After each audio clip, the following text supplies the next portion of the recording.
Gus! Gus! Wake up! What? Oh, sorry. I'm on summer mode already.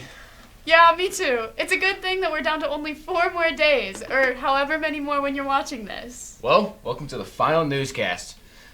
This is the first newscast with a new team. As you can tell, we are not Riley and Michael, but this is what's happening. Speaking of Michael and Riley, the seniors are officially done. Yeah, that's right. Our seniors have officially graduated. Thanks for the typo, Max. Now we hit the highlights. Now let's hit the highlights.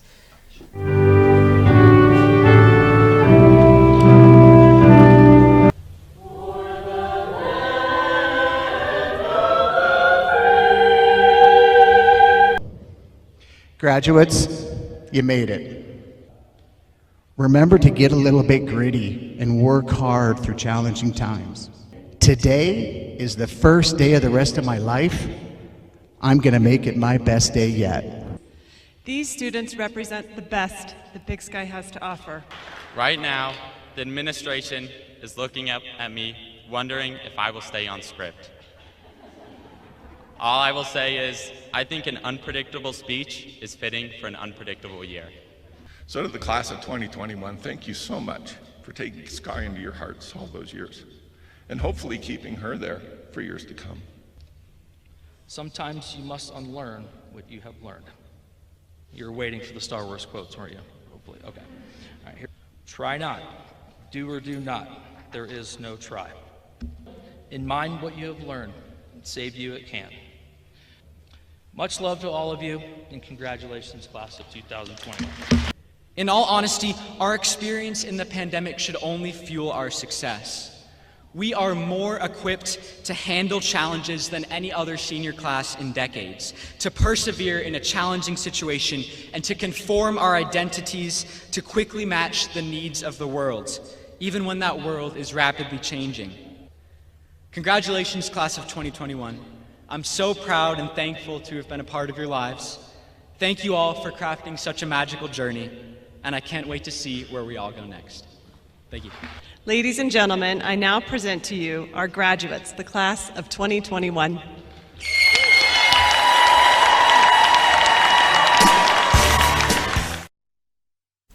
Congratulations to our seniors and to all of the teachers. For the teachers, you're finally done with the class of 21, and our seniors can finally move on to whatever they're doing after high school. Yeah, it's too bad that they won't experience the student's paradise, which is brought to us by Luke Kirchmeyer's new era. Speaking of Luke Kirchmeyer, we're now transitioning to politics, I guess, and the student council elections. I'm here today to introduce members running for the LPHS Student Council for the year 2021-2022. I am Jessie Bowen. My name is Astrid McGuire. I am Carly Wilson. My name is Luke Kirchmeyer. I'm running for Student Council President. My name is John Chadwell, and I'm here to talk to you about your car's extended warranty. Just kidding. I'm here to talk to you about my candidacy for Student Council President. As a secretary, I will keep the student council organized and on track. This means understanding what you want and trying my best to make it happen. For my final year at this school, I'd like to give back to all of you, and I want nothing more than to serve you. I can promise in each and every one of you that I will work my hardest to satisfy your needs.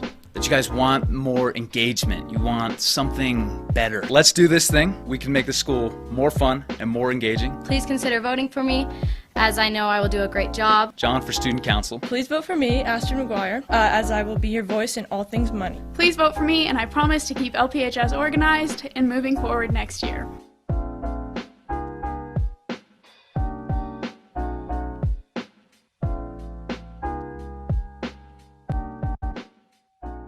Congrats to the new student council leaders. Yes, and as finals are winding down for our students, something else within the district is starting up. Yeah, and if you haven't noticed, there's a huge giant chain link fence surrounding the school, which to me kind of makes me feel like I'm in a prison, but what is school after all? This is not just applied to keep students in the district for the entire summer, shockingly, but it's the beginning of an expansion. Yeah, they're doing a new field and that stuff, right? Yeah, contrary to popular belief, this construction project will create more than just a new field, Gus. But let's go to Dr. Shipman for more on this topic. The campus expansion project really consists of 3 different pieces. One piece is to redo the football and track into artificial turf. So what you see going up right now is the fencing. That's going to be temporary fencing. So that's just to block off every place where there's going to be construction. So that's phase one. That's what's going to be starting. That's where we'll see most of the work happening now. The second facet of the campus expansion is a new gym and auditorium, and then that's going to have the capacity to seat up to 1,000 spectators. So the exciting thing about that, for not just for the school but for the community, is we'll be able to host some of the bigger tournaments. Third piece of that is going to be new art and technology and music space. Going to be in the front of the building, near where the current library is. Along with that, there's going to be a lot of campus work too. So we'll have a new pickup and drop off area. There's going to be a remodeling of some of the inside of the building too. Mm-hmm. So the current lunch space, the Wampac space, will become bigger. Yeah, that's kind of the scope of the project. I had a joke about construction, but still working on it. Yikes, that was almost as rough as watching our old playground be torn down. And don't worry, folks, even though we're slowly moving on from the era of Michael and Riley, the bad puns will still be here. Yes, among other things, sadly, the puns will stay. Now, on to our next segment, which is a new one by Max Romney. Thanks, Gus. As I mentioned, we will be trying out some new segments this upcoming year. The first of which is a little something that I like to call Max versus World.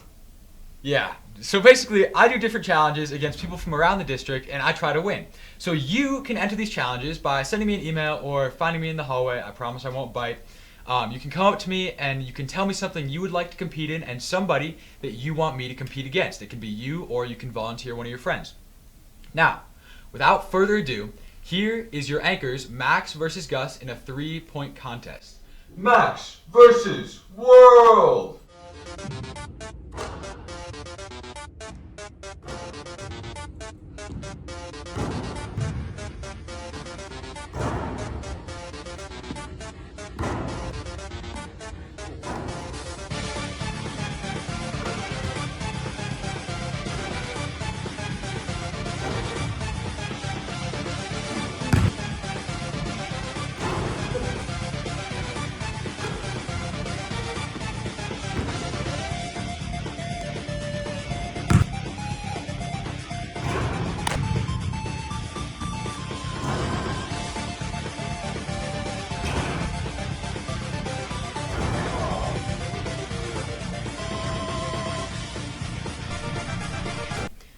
Wow, if that's the future of our boys basketball team, we're screwed. Bro, I'm right here. Alright, now we are moving on. This past week, many LPHS students performed in the high school musical for the year Legally Blonde. Yes, this was put on with help of Mr. Zirkle and Barbara Rowley, and wow, what a performance that was. Let's hit the highlights.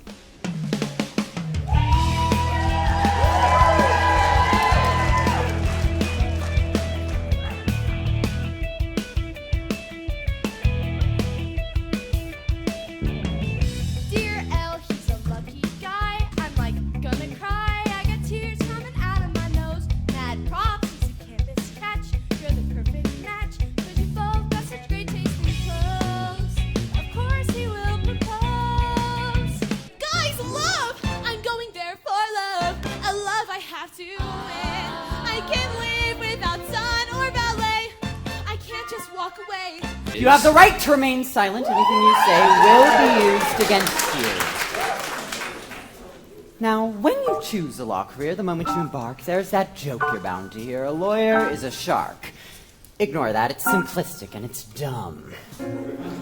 Only some of you will turn out sharks, just some. The rest are chum. So grab your cardio with 5,000, because if you want to get ripped, you gotta get whipped. Do you want an easy miracle? Do you want to lose a pound or two? Then you can turn this up right now. My workout's not for you. I'm talking to the woman who wants it all. Gotta pay for what you get. These size 2 clothes don't come to those too lazy to sweat. I want you whipped into shape. When I say don't say how hot, you know you're doing.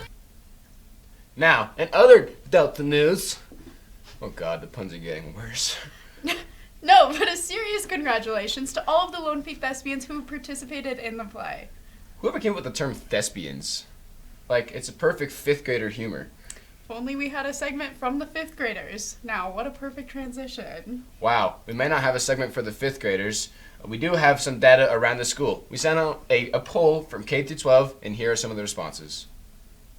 All right, so this first graphic explains the full survey results. Summer break, going into the past, and teleportation won pretty easily. As far as our favorite classes go, English came in strong, with Spanish tailing somewhat far behind. Wow, we really got some poll-hearted responses out there. Still going with the polls, this breaks down the demographics of each poll. So you can see that teleportation won pretty easily. A few staff members wanted to fly. An interesting fact is that in the high school and staff, everyone wanted to go to the past, where in the elementary and middle school, the future was more relevant. This is interesting. I think as the older you get, the more you want to go back in time. Wow. Yet again, those are some poll-hearted responses. I didn't laugh the first time. I'm not going to laugh again. Let's just stop with the puns for now. But before Gus can kill all of us with the horrible jokes, let's head over to Max for some spring sports news. Thanks, Jesse. We had some exciting news in spring sports this year with golf, tennis, and track. At track divisionals, we had Astrid McGuire go for the 1600, 800, and the 4x1 relay. Jesse Bow competed in the 800, shot put, and the 4x1 relay. Riley Germain competed in the 4x1 relay. Maddie Strauss competed in the triple jump and the 4x1 relay. Oren Coleman ran the 1600 and the 800. Pierce threw shot put, and Coulter Marino ran the 800 meter. Astrid McGuire was the closest to qualifying for state with her 1600 meter time and missed state by just one spot. We also had 2 state qualifiers in tennis and golf. Charlie Distad went to state as a freshman. Congratulations, Charlie. That's a job well done. And TJ Nordahl got 2nd place in the state championships. Congrats to all of the spring sports athletes. Back to you, Jesse. Thank you, Max. And congratulations to all of our spring sport athletes on an amazing season. Yeah, these is just something a little bit like track. Really? And what was that? Well, I did Piathlon. Oh God, yet another horrible pun, but a great transition into our next segment. Wow, whoever wrote this script is really talented. Yes, if you didn't quite get it, we had the pie auction this month, and it was held virtually thanks to Charlie and Abby. Not really sure how that works, so let's check it out.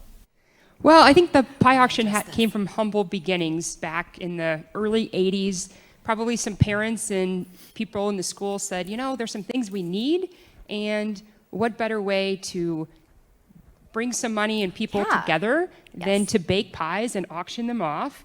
And so that's what they did. There was a place called the Hunter's Inn, and that's where they had the very first pie auction way back when.